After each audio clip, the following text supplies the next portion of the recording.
தலைநகரில் உள்ள பிபிஆர் மக்கள் அடுக்குமாடி குடியிருப்பில் வசிக்கும் நபர் ஒருவரின் கார் பக்கவாட்டு கண்ணாடி உடைத்து சேதப்படுத்தப்பட்டதோடு அவருக்கு எச்சரிக்கை குறிப்பையும் விட்டு சென்ற மர்ம நபரின் செயல் பரபரப்பை ஏற்படுத்தியுள்ளது. அச்சம்பவத்தை பாதிக்கப்பட்டவர் தனது முகநூலில் பதிவிட்டுள்ளதை அடுத்து அது வைரலாகி கலவையான கருத்துக்களை பெற்று வருகிறது.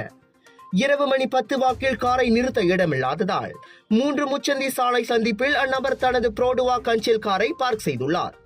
அதோடு அக்காரை எளிதாக நகர்த்த ஏதுவாக கை பிரேக்கையும் அவர் தளர்த்திவிட்டு சென்றதாக பதிவிட்டுள்ளார். எனினும் காலையில் வேலைக்கு செல்ல வந்தபோது அவரது கார் பக்கவாட்டு கண்ணாடி உடைத்து சேதப்படுத்தப்பட்டிருந்ததாகவும் அதோடு கார் மீது அக்கறை இருந்தால் இனி இங்கு பார்க் செய்ய வேண்டாம் என எச்சரிக்கை குறிப்பு ஒன்று வைக்கப்பட்டிருந்ததாகவும் அந்நபர் குறிப்பிட்டுள்ளார். இவ்வேளையில் அது ஒரு சதிநாச செயல் எனவும் போலீஸ் புகார் செய்யுமாறு நெட்டிசன்கள் கருத்துரைத்துள்ள வேளை, அதிகமான வாகனங்களை வைத்திருந்தால் இப்படிதான் நிகழும், போக்குவரத்துக்கு இடையூறு ஏற்படுத்தாதீர்கள் என சிலர் சினத்தையும் வெளிப்படுத்தி வருகின்றனர்.